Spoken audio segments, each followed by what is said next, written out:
Country delight buffalo milk ని మా family వాళ్ళకి ఎప్పటి నుండో వాడుతున్నాను. ఈ పాల ఫస్ట్ యూజ్ నుండి నాకు దీనిపైన చాలా నమ్మకం వచ్చింది. Choose Country Delight and live better. చాలా సందర్భాల్లో మనము రెండు ఎక్స్ట్రీమ్ ఆప్షన్స్ మధ్య ఇబ్బందులు పడుతూ ఉంటాం. ఏదో తేల్చుకోలేని పరిస్థితి. ఇలాంటి సమయంలో ప్రముఖుల రచనలు, పౌరాణిక గాథలు, మన ఫోక్లోర్లో ఉన్న కథలు, సొసైటీలో ఉన్నటువంటి అనుభవాలు, సామెతల రూపంలో ఉండేటువంటి అంశాలు, ఇలా లిటరేచర్లో, హిస్టరీలో, కల్చర్లో ఉండే అనేక అంశాలు మనకు ఒక రకంగా స్ఫూర్తినివ్వాలి. ఉదాహరణకు మహాభారతంలో మీకు రెండు సంఘటనలు చెప్తాను.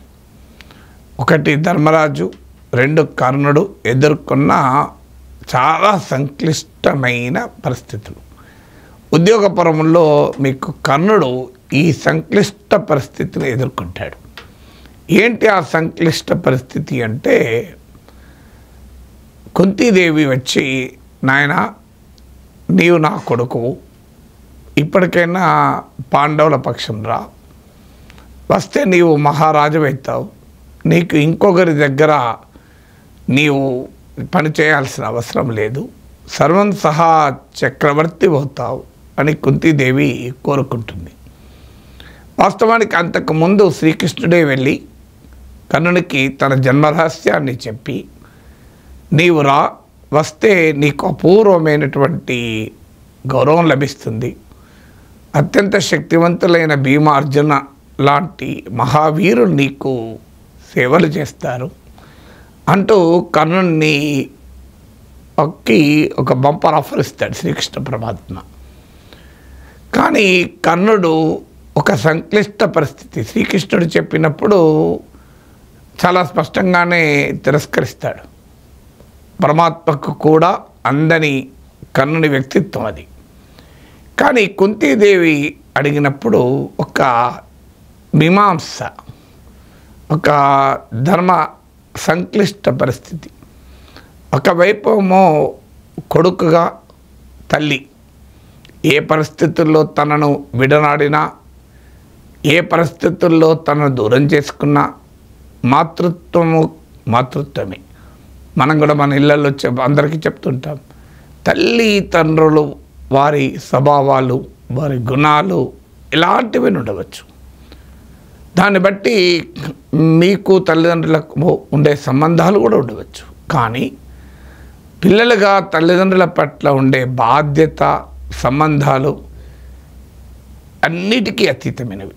తల్లిదండ్రులు ఎలా ఉన్నా వారి పట్ల జన్మనిచ్చారు కనుక ఆ మేరకు వారి పట్ల you have some duty to perform. నీకు ఒక విధి ఉంటుంది. ఎందుకంటే మాతృత్వము ఇక దానికి పోటీ లేదు, దానికి సమాంతరమైనటువంటి అనుబంధము లేదు, సంబంధము లేదు. అందువల్ల అక్కడ కాంప్రమైజ్ లేదు. అలాంటి పుత్ర ధర్మాన్ని నిర్వర్తించాలి. కారణాలు ఏదైనా, తల్లి తనను పెంచకపోయినా, తనను కాదనుకున్న పుట్టుకతోనే, అవన్నీ కాదు. అక్కడ కొడుకుగా తల్లి పట్ల తన ధర్మాన్ని నిర్వర్తించాలి. మిగతా అంశాలు పక్క పెడదాం. చక్రవర్తి అవుతాడన్న బంపర్ ఆఫరు ఇవన్నీ పక్క పెడదాం. అట్లీస్ట్ తల్లి పట్ల తన ధర్మం. తల్లి అడుగుతుంది. అందులో కర్ణుడు గొప్ప దానశీలి. అడిగిన వారికి ఏదైనా ఇచ్చేస్తాడు. తన ప్రాణాలైనా ఎవరైనా వచ్చి ఇవంటే దానం ఇచ్చేస్తాడు. అంతటి వితరణశీలి. సో అలాంటి కర్ణుడి దగ్గరికి స్వయాన మాతృమూర్తి వచ్చి తనను రమ్మని అంటే ఏమనాలి? మరోవైపు స్నేహధర్మం చాలా సంక్లిష్టమైంది. ఆత్మాభిమానానికి సవాలు ఏర్పడిన రోజు అంగరాజ్యానికి పట్టాభిషిక్తుని చేసి సమానత్వాన్ని చాటినటువంటి, సమధర్మాన్ని చాటినటువంటి సుయోధనుడు.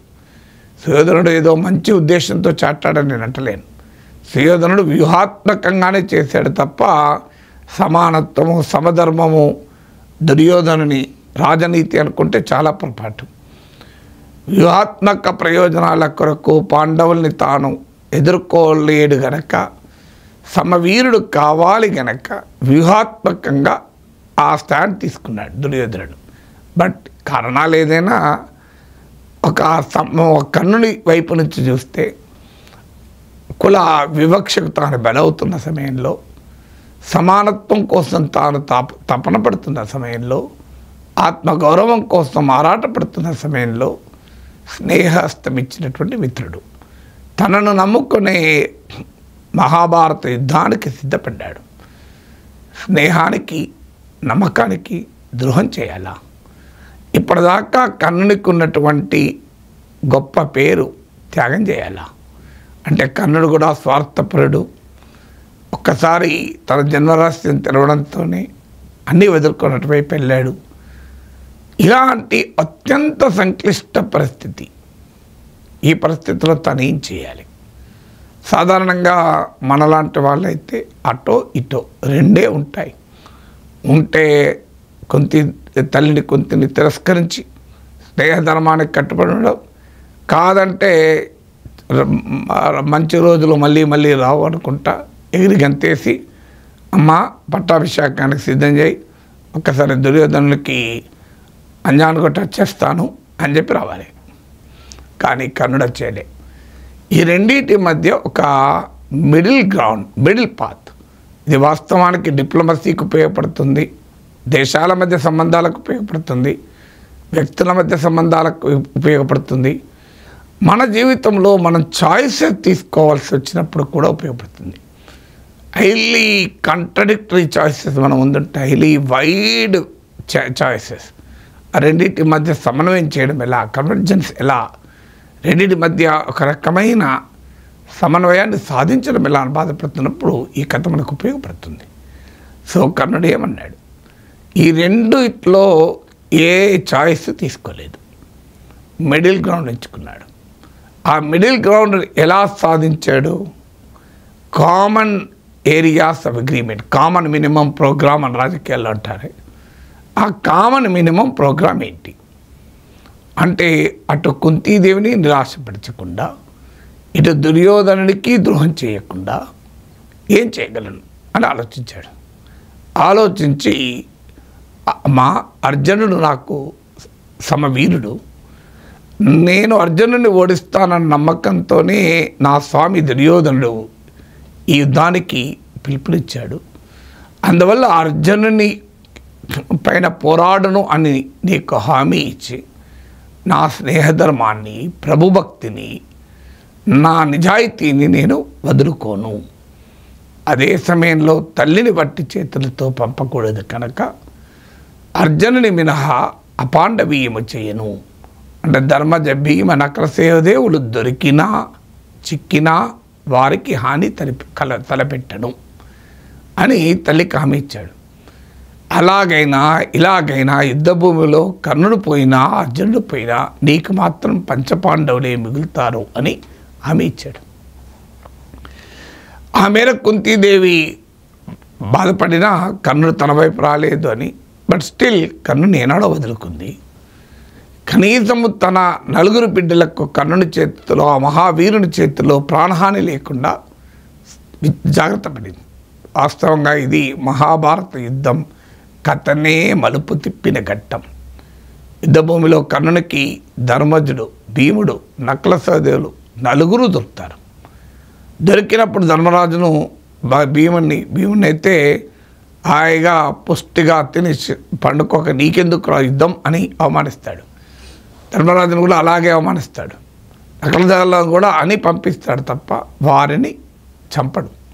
వారిని చంపి ఉంటే కథ అడ్డం తిరిగేది. ధర్మరాజునే కనుక కర్ణుడు చంపేసి ఉంటే, ధర్మరాజు చనిపోయాక నిజంగానే ధర్మరాజు చనిపోతే యుద్ధం ఉండేదా? ఎవరికొరకు ఎవరు యుద్ధం చేసేవాళ్ళు? అందువల్ల మహాభారత కథనే అడ్డం తిప్పింది. ఆ మేరకు కౌరవులకు, పాండవులకు ఆ మేరకు గొప్ప మేలు చేసింది కుంతి. అదే సమయంలో దుర్యోధనుడికి కర్ణుడే అటుపోతే యుద్ధం ఎక్కడిది? ఈ దుర్యోధనుడు ఎక్కడ? కర్ణుడు గనక ఈ ఆఫర్ ఒప్పుకొని వెళ్ళి ఉంటే అసలు మహాభారత యుద్ధమే ఉండే కాదు. దుర్యోధనుడు అవమాన భారంతో కుంగిపోయేవాడు. పాండవాగ్రజుడే మహారాజు అయితే తాను ఏం చేసేవాడు. అందువల్ల ఇలా అటు దుర్యోధనునికి విజయాన్ని, ఇటు కుంతికి ఎంతో కొంత విజయాన్ని చేకూర్చి స్నేహధర్మాన్ని పుత్రధర్మానికి మధ్య ఒక మిడిల్ గ్రౌండ్ వెతుక్కోగలిగాడు కర్ణుడు. ఇలా సంక్లిష్టమైనటువంటి సమయాల్లో కూడా కోర్ ఏంటి, నాన్ కోర్ ఏంటి? కోర్ ఏంటి? అర్జునునికి ప్రతి వీరుడుగా, అర్జునుడిని ఓడించగలిగే వీరుడుగా దుర్యోధనుడు కర్ణుడిని చూస్తున్నాడు. ధర్మరాజు, భీముడు, నకులుడు, సహదేవుడు కొరకు కర్ణుని చేరదీయలే. అందువల్ల అది నాన్ కోర్. ధర్మరాజ, భీమ, నకుల, సహదేవుడు నాన్ కోర్. కోర్ అర్జునుడు. కోర్ రిటైన్ చేశాడు, నాన్ కోర్ వదిలేశాడు. సో అలా మనము కూడా ఈ సంక్లిష్టమైన పరిస్థితులు వస్తే కోర్ ఏంటి, నాన్ కోర్ ఏంటి అని డిసైడ్ చేసుకోవాలి. ఏది కోర్ అక్కడ మాత్రం కాంప్రమైజ్ కావాల్సిన అవసరమే లేదు, కాంప్రమైజ్ కాకూడదు. నాన్ కోర్ ఎస్, కాస్త రాజీ పడవచ్చు, కాస్త వెసులుపు, కాస్తంత సడలింపు ఉండొచ్చు, ఇచ్చిపుచ్చుకునే ధోరణి కూడా ఉండొచ్చు. కోర్ అండ్ నాన్ కోర్ మధ్య మన డిఫరెన్షియేషన్ చేసుకోగలగాలి. డిప్లొమసీలో దేశాలైనా, వ్యక్తులైనా, మానవ సంబంధాలైనా, ఆఖరికి మన జీవితాల్లో మనకు వచ్చే చాయిసెస్ అయినా. మీకు ఇక రెండో ఉదాహరణ ధర్మరాజు. మనందరికీ తెలిసిన ఘట్టం ఇది. ద్రోణుడు వీర విహారం చేస్తూ ఉంటాడు, భీకర యుద్ధం చేస్తుంటాడు. పాండవ సైన్యం కకావికలవుతుంటుంది. ద్రోణుని ఎలా అంతం చేయాలి? ద్రోణుని చేతిలో విల్లున్నంత కాలం అతను ఓడించడం సాధ్యమయ్యే పనే కాదు. అప్పుడు అనుకోకుండా అశ్వత్థామ అనే ఏనుగును చంపుతారు. కొన్ని కథల్లో ముందే భీమునితో చంపిస్తారన్నది, కొన్ని కథల్లో అశ్వత్థామ అనే ఏనుగు చనిపోతుంది యుద్ధంలో. చాలా విశిష్టమైన ఏనుగది. సో అందువల్ల సహజంగానే అందరు దృష్టి పడుతుంది అశ్వత్థామ అనే ఏనుగు పోయిందని. అప్పుడు శ్రీకృష్ణుడికి ఆలోచన వస్తుంది. అబద్ధము కానీ నిజం సత్యం చెప్పే వ్రతం ఉన్న ధర్మరాజుకు వ్రతభంగం కాకుండా ద్రోణుణ్ణి దెబ్బతీయవచ్చు. ఎందుకంటే అశ్వత్థామ చనిపోయాడు అన్న దుర్వార్త వింటే తప్ప, పుత్రుడు అశ్వత్థామ చనిపోయాడు, ద్రోణుడు బాణాలు వదలడు. అదే ఆయనకు ద్రోణునికున్న పుత్ర ప్రేమ. ఇక కొడుకైపోయాక తను ఎవరి కొరకు యుద్ధం చేయాలని. కానీ అశ్వత్థామ చనిపోయాడని ఎవరు చెప్పినా నమ్మడు ద్రోణుడు. ఎందుకంటే అశ్వత్థామ కూడా మహావీరుడు, మామూలు వీరుడు కాదు. మహాభారతంలో మీరు చదివితే నారాయణాస్త్రాన్ని ప్రయోగించి పాండవ సైన్యాన్ని కకావికలం చేస్తాడు. అందరూ భూమిపైన పడుకుంటారు నారాయణాస్త్ర ప్రభావాన్ని తట్టుకోవటానికి, శ్రీకృష్ణుడు అర్జునునితో సహా. ఎందుకంటే నారాయణాస్త్రం ఎదురు పడితే తప్ప చంపదు. సో నారాయణాస్త్రానికి ఎదురు నిలబడడం తాళలేక భూమి మీద పడుకుంటాడు. సో పడుకుంటే నారాయణాస్త్రం నుంచి తప్పించుకోగలుగుతారు. అంతటి మహావీరుడు. అందువల్ల ఎవరో చెబితే అశ్వత్థామ చనిపోయిందంటే నమ్మడానికి ద్రోణుడు ఎంత అమాయకుడు కాదు. అందువల్ల మొత్తం పాండవ సైన్యంలో ఎవరు చెబితే నమ్ముతాడు. సో ధర్మరాజు చెప్తే ఖచ్చితంగా నమ్ముతాడు. అందువల్ల ధర్మరాజుతో చెప్పించాలి. ధర్మరాజు ప్రాణమైనా వదులుతాడు, రాజ్యమైనా వదులుతాడు, కానీ సత్యవ్రత దీక్ష వదలడు. అందుకే ఆయన ధర్మరాజు. సో అప్పుడు ఏం చేయాలి మరి? అందుకు వ్రతభంగం కాకుండా కాస్తంత తెలివిగా, కాస్తంత డిప్లొమసీ అని అనలేము కానీ బట్ వ్యూహాత్మకంగా మాట్లాడతాడు. అశ్వత్థామతః అని గట్టిగా అని, కుంజరహ అని మెల్లగా అంటారు. అంటే అశ్వత్థామ చనిపోయాడు, అశ్వత్థామ అతః. అందువల్ల అక్కడ పురుషునికైనా, ఆడ మనుషునికైనా, ఏనుకైనా ఆ సంస్కృత భాషలో సాధ్యమవుతుందట. నేను భాషా పండితుని కాదు కానీ. అందువల్ల అశ్వత్థామ అతః తెలుగులో ఇబ్బంది. అశ్వత్థామ చనిపోయాడు, అశ్వత్థామ చనిపోయింది. చనిపోయింది అంటే తన కొడుకు కాదని అర్థమైపోతుంది. చనిపోయాడు అంటే ధర్మరాజు అబద్ధం చెప్పినట్టు అవుతుంది. అందువల్ల ఆ భాష వెసులుబాటు ఇచ్చింది ధర్మరాజు సంస్కృత భాష. సో అశ్వత్థామ అతః అని కుంజరహ అని మెల్లగన్నాడు. అబద్ధమాడలే, కానీ పని అయిపోయింది. ద్రోణుడు విల్లు వదిలేడు, దుష్టద్యుమ్నుడు కాగల కార్యం చేశాడు. సో అందువల్ల కర్ణుని విషయంలో అది ఇంకా ఫేర్ ప్రిన్సిపల్. ఇది కాస్త అన్ఫేర్ ఉంది, కానీ యుద్ధాలంటే అన్నీ ఫేర్గా జరగవు కదా. ప్రత్యర్థులు కూడా ఫేర్గా ఏమి యుద్ధం చేయలేదు కదా. అభిమన్యుని ఎట్లా చంపారో మనం చూసాం కదా. అసలు కౌరవులు ఆడిందంతా అన్ఫేర్ గేమే కదా. అందువల్ల యుద్ధంలో కాస్త అటు ఇటు జరుగుతూనే ఉంటాయి. మేజర్ వాల్యూస్కు భంగం కాకుండా కాస్త కాంప్రమైజెస్ అవన్నీ ఉంటాయి. సో అందువల్ల యుద్ధ భూమిలో యుద్ధ తంత్రంలో అది భాగం వార్లో. So they are justified in war. What is justified in peace, what is justified in war may not be justified in peace, but war is war. So అలా ఈ రెండు సందర్భాల్లో మనకు అర్థమయ్యేది ఏంటంటే there is a way out, there is a way out. ఇక్కడ ధర్మరాజు కూడా ధర్మ సంక్లిష్ట పరిస్థితి, అబద్ధమాడలేడు అని అదే సమయంలో ద్రోణుని దాటికి తన సైన్యం సర్వనాశనం కావడాన్ని అంగీకరించలేడు. సో ఆ రెండింటి మధ్య ఏం చేయాలి? అబద్ధం ఆడకపోతే ద్రోణుని చేతిలో ఎవడు మిగులుతాడో కూడా తెలియదు. అబద్ధం ఆడితే తన జీవితకాలం అనుసరించిన సత్యవ్రత దీక్ష పోతుంది. ఆ రెండింటి మధ్య సొల్యూషన్ కనుక్కున్నాడు, మిడిల్ గ్రౌండ్ కనుక్కున్నాడు శ్రీకృష్ణ పరమాత్మ సలహా మేరకు. ఈ రెండు మహాభారత ఘట్టాలు మనకి ఏం చెప్తుందంటే there are always possibilities in every situation. Situation may look impossible. See, the situation may look choiceless. నాకు ఇంకో చాయిస్ లేదు, నాకు ఇంకో ఆప్షన్ లేదు అంటాడు. కానీ చాయిస్ లేదు, ఆప్షన్ లేదు ఉండదు. That is the beauty of diplomacy. డిప్లొమసీలో ఇది సాధ్యం కాదనుకోరు. There is always a way out.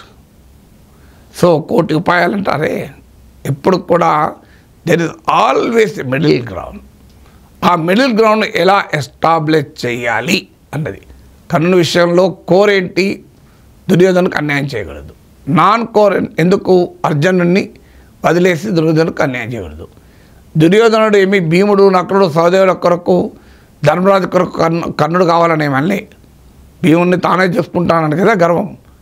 అందువల్ల కోర్ కోర్ శ్రేయధర్మం మనకి ఇచ్చి నాన్ కోర్ పుత్రధర్మానికి ఇచ్చాడు. ఇక్కడ కూడా ధర్మరాజు కోర్ ఏంటి? అబద్ధం ఆడకూడదు, అబద్ధం ఆడలే. కానీ ద్రోణుడిని ఓడించాలి, నాన్ కోర్ ఓడించడానికి కాస్త ట్విస్ట్ చేశాడు, ట్వీక్ చేశాడు. So that's how we have to find a middle ground.